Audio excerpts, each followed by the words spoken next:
Bom dia, boa tarde, boa noite, seja muito bem-vindo a mais um vídeo aqui no canal da Dona Maria.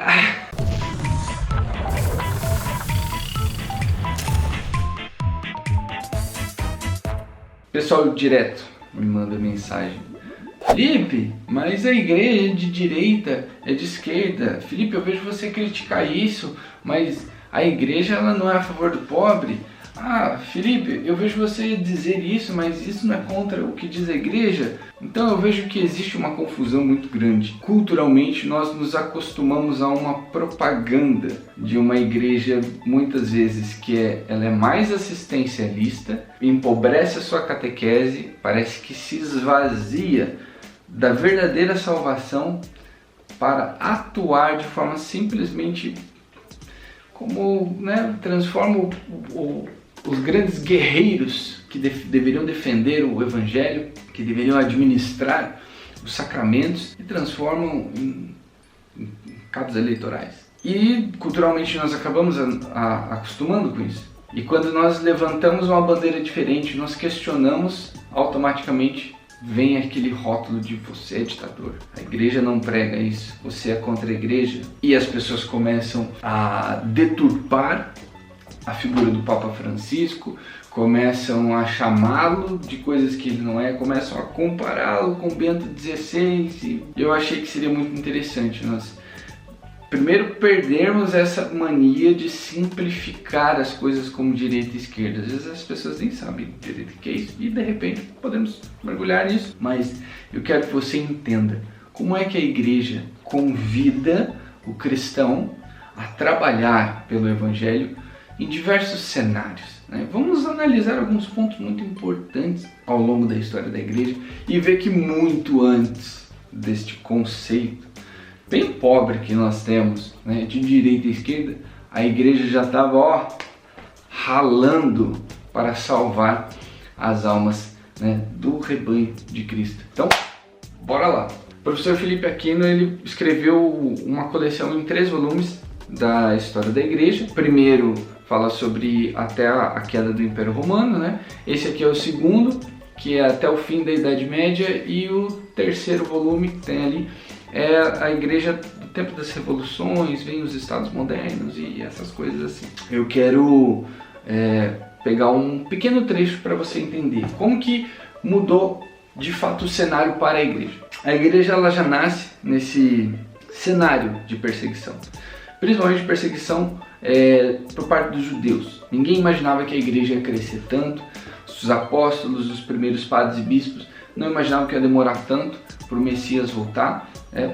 Os escritos do cristianismo eles começaram a nascer porque as primeiras testemunhas, né, iam morrendo e esse registro precisava ficar. Precisamos de uma base sólida e ferramentas para os próximos cristãos, e aí nós temos os primeiros escritos de Paulo, nós temos os evangelhos, nós temos toda a pesquisa, né, para definir o cânon bíblico, nós temos a igreja que vai se estruturando com base na divisão da sociedade romana e por aí vai. Mas não existia o conceito de direita e esquerda. Você tinha Israel, que era um povo monoteísta, podemos dizer que o único naquele momento, e que era dominado por uma nação, um império politeísta, que era Roma. Esse conceito de democracia que existia naquela época no Senado romano era completamente diferente da democracia que nós temos hoje aqui. A relação com os diferentes povos dominados pelo império, né, ao mesmo tempo que a democracia também é um império, era uma realidade completamente diferente. E a igreja já estava, né, atuando de forma muito heróica para salvar o povo. Muitos santos eram jogados no Coliseu ali para serem mortos ou por gladiadores ou pelas feras, né, por leões, por tigres ou qualquer outra coisa fantástica que venha de lugares exóticos do Império. Teoricamente era uma democracia, né?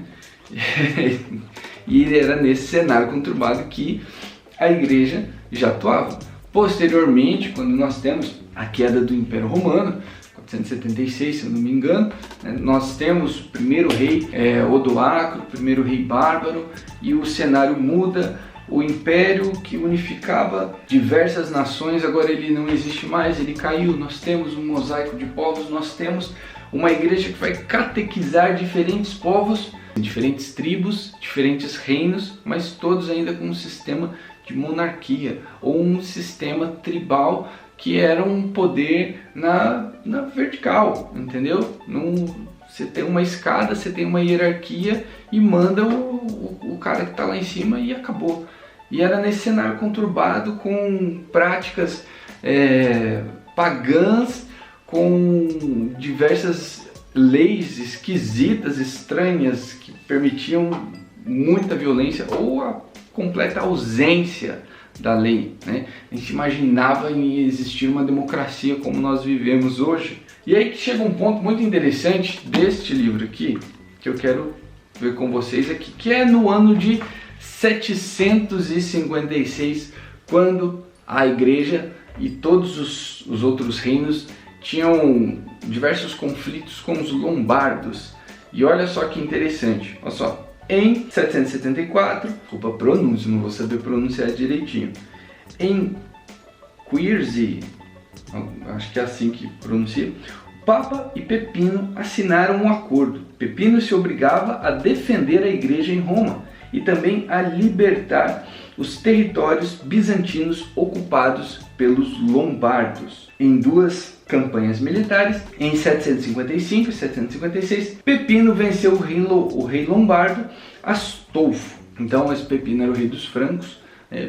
E nessas disputas com o rei dos lombardos para defender diversos povos, incluindo, né, defender a igreja, ele vai dessa relação de igreja e Estado e ter um inimigo comum, vai nascer o Estado Pontifício. Olha só, mais pra frente aqui tem uma porção de terras, Pepino vai assinar e tal, como doação, né, para a igreja, e começa aqui, ó. O documento de doação foi colocado sobre o túmulo de São Pedro. Estava assim fundado o Estado Pontifício, em 756. Praticamente independente de Bizâncio, sob a jurisdição do Papa e proteção dos francos. Então, a partir daqui, o Papa ele deixa de ser só um pastor, ele vira um líder de Estado também. A relação com os outros, digamos assim, os outros países, outros reinos, ela muda. Mas ainda vivíamos um tempo de monarquia, ainda vivíamos um tempo em que a democracia, direita, esquerda, nem era sonhado para o povo. Mas vamos dar um grande salto na história. Vem, né, a queda de diversos reinos, nós vivemos diversas revoluções, nós vivemos o tempo dos reis absolutistas, né, que de absoluto hoje não tem mais nada. Nós temos as revoluções, nós vimos a Revolução Francesa, nós temos revolução lá na Rússia, nós temos revoluções aqui no Brasil, né? Todas influenciadas por esse... Aí podemos dizer que começa essa democracia, a origem dessa democracia que nós temos hoje, né? No século XVIII principalmente, final do XVII, todo o século XVIII, com o iluminismo, né? A luz da razão, criar opções de crescimento para a sociedade fora da religião. Tem os seus exageros, mas também tem os seus pontos muito positivos, né? A gente tem que reconhecer isso também. E aí que nós temos diversas mudanças, de sair de uma monarquia, partir para uma democracia, sair do poder da mão que fica todo concentrado na vontade, no querer, né, do rei, e partir para o povo. Não, o povo deve escolher o seu representante, não deve ser coroado pela igreja, não deve mais ser, né, escolhido por Deus. Não, ele vai ser aclamado pelo povo, vai ser escolhido pelo povo, né? Quem vai poder escolher, quem vai poder votar, quem vai fazer parte das assembleias, isso é outra coisa, mas a cabeça, a consciência já está mudando. E nessa mudança de cenário, a igreja foi perseguida, a igreja teve as suas, né, o pessoal fala assim, a igreja matou, a igreja... Cara, falar a verdade, a igreja ela teve muito mais briga com ela mesmo, foi muito mais arranca-rabo de padre com padre, bispo com bispo, do que com o leigo. Essa é a grande verdade. A igreja, sempre que ela brigou com ela mesma. principalmente durante muito tempo, quando você tinha heresia chocando com heresia. Mas aí ainda não existia esse conceito de direita e esquerda, mas a igreja já atuava.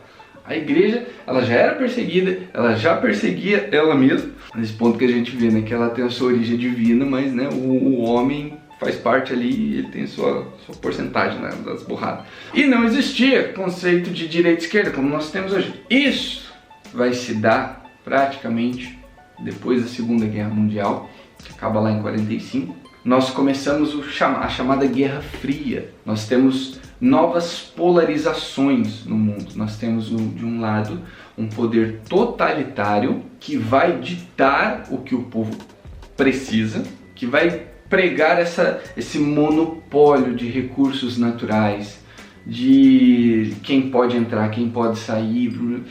E nós teremos do outro lado o sonho americano, o livre comércio, a ilusão das terras, das oportunidades. E é claro que esses dois sistemas eles foram se transformando, foram se adaptando, né, ao mundo que também girava, mudava e se adaptava. Porém, é daí, deste momento já, né, do século XX, que nós temos, digamos assim, as nossas heranças culturais mais fortes nesse sentido de direita e esquerda e onde a igreja deve atuar, como ela deve atuar. Tem um outro livro aqui que eu quero mostrar para vocês, Cartas Teológicas sobre o Socialismo. Esse livro aqui é simplesmente fantástico, que vai falar da comissão de pessoas que vão fazer uma viagem em 3 lugares muito importantes naquele momento, naquele contexto, né, de auge de Guerra Fria. Essas pessoas vão para Cuba, vão para a Rússia e vão para a China. E ali eles vão falar sobre o que até hoje nós chamamos, né, de teologia da libertação. Como que a teologia da libertação foi útil para essa expansão de pensamento, essa aceitação, né, do que nós chamamos de esquerda no povo. E é super interessante que aqui nós vemos que só na América Latina esse termo teologia da libertação, essa característica, né, da igreja assistencialista, da igreja que ela vai se esvaziando dos seus ícones para estar mais perto do pobre, esse conceito do pobre, do oprimido, não ser mais o pobre, o oprimido pela adamacidade, pela carne, né?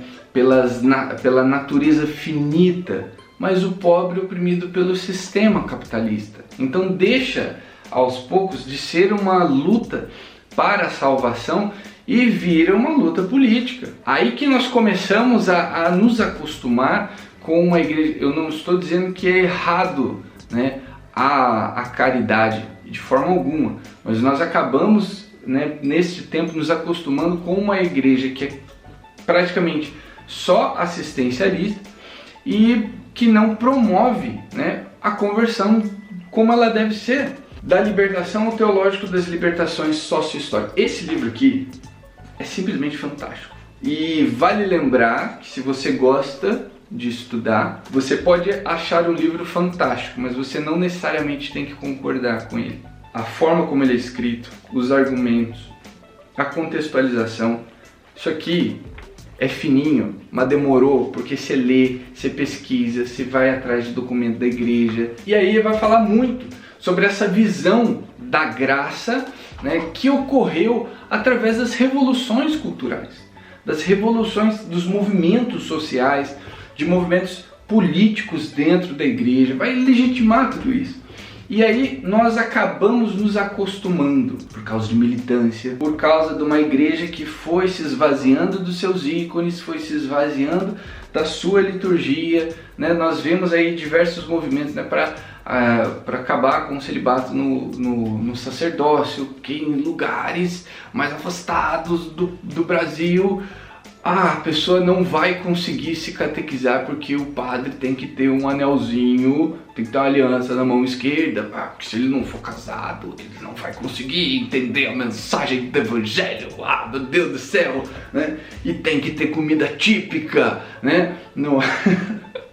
na celebração eucarística. E nós temos esse tipo de coisa. Então nós confundimos muito, né, a igreja, a salvação para todos. Nós deixamos de olhar, de ver o Cristo no próximo, e nós vimos ali uma possibilidade de voto, nós vimos uma possibilidade de revolução, nós vimos uma possibilidade de aumentar o contingente de pessoas para lutar contra o sistema capitalista. Oh meu Deus! Ah, mas a igreja então, ela não é de esquerda. Então ela é de direita, porque a igreja ela é uma instituição privada. E se ela é uma instituição privada que preza pela sua autonomia desde lá de trás, né, com o Pepino, contra os lombardos e tal, então ela é de direita, porque se a esquerda quer tudo para o Estado, a igreja não vai ser uma igreja do Estado, não vai ser nomeada, não vai ter líderes, não pode ter líderes nomeados pelo Estado, então com certeza ela é de direita? Também não. E aí que eu gosto de apelar aqui, nosso maior espanta-herege. Olha só que interessante que ele vai falar aqui no ponto 24, 25. A igreja tem rejeitado as ideologias totalitárias e ateias, associadas nos tempos modernos ao comunismo. Então, cara, cristão pode ser comunista? Poder pode, mas tá errado. Você pode fazer o quê? Deus não vai descer do céu para cá e falar, você não será. Não vai fazer isso. Você quer? Beleza, mas está errado. Cristão comunista é tipo o católico que acredita em horóscopo. É o católico politeísta. Sabe? Pode ter, mas não é. É herege batizado. Entendeu? E aí, continuando. Ou socialismo. Além disso, olha que importante isso. Além disso, na prática do capitalismo, ela recusou o individualismo e o primado absoluto da lei do mercado sobre o trabalho humano. Ou seja, lá atrás, quando nós víamos muito desse discurso, nós também víamos o crescimento da economia, a expansão do livre comércio e, né, o que vai ditar isso? O comércio vai ser, a lei de procura, de oferta e procura vai regularizar tudo. Quem tem mais vai vender mais, quem oferece menos qualidade vai quebrar. E também existia, né, com a Revolução Industrial, muitos acidentes de trabalho com crianças. Nós tínhamos ali, no princípio, a ausência de leis trabalhistas, direitos do trabalhador, não tinha férias. Mulheres grávidas, passando mal, tinham que trabalhar em muitas fábricas, as jornadas de trabalho eram horas longas, as crianças tinham que trabalhar, muitas vezes sem equipamento de segurança nenhum, mas isso tudo mudou. Hoje, o home office, hoje a internet, hoje a minha esposa, que trabalha como influencer digital, hoje o mundo, de certa forma, mudou e foi entendendo que essa coisa de simplesmente lei do mercado, ela, se for levada a ferro e fogo como antigamente, não se sustenta. Precisamos ser flexíveis, precisamos entender, precisamos mudar e tal.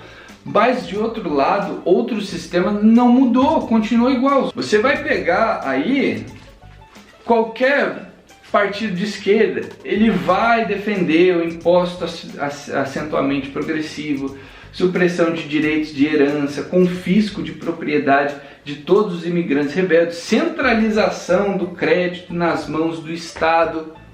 Tá aqui, ó. Todo historiador tem isso aqui, eu já mostrei várias vezes. Então, cara, isso não mudou. Esse monopólio, essa centralização, só que nós acostumamos com essa máscara, essa maquiagem de luta pelo pobre, luta pelo oprimido. Luta pelo oprimido, mas olha que triste, que deturpação vergonhosa. Oprimido pelo sistema, não pela damassidade. Para encerrar, tinha um monte de livro que eu queria mostrar para vocês, mas vamos parar nisso aqui só. Para encerrar, Felipe, afinal de contas, a igreja é de direita ou de esquerda? A igreja, ela não é de direita nem de esquerda. A igreja, ela vai ter como principal objetivo ser uma ponte entre, podemos dizer, a nossa natureza finita, né, a nossa adamassidade, aos nossos limites da matéria, os nossos limites culturais, para a glória em Cristo. Ele é o cabeça da igreja. Então, daqui a 1000 anos, quando não existir mais esse conceito de igreja, esse conceito de esquerda e direita, a igreja vai estar lutando ainda, né? Se Jesus não tiver voltado, a igreja ainda vai estar lutando pelas almas das pessoas, independente do sistema vigente. Ela não se limita, ela não pode se limitar a isso, né? É muito claro o trabalho, né, já falei outras vezes aqui no catecismo, né? É muito clara a diferença do trabalho dos leigos, que a igreja incentiva uma atuação de forma direta na política, e o trabalho do clero, né, mais dedicado de fato à salvação da alma, à pregação do evangelho. Nós não podemos reduzir a pregação da palavra, né, o belo, a salvação, a uma visão política.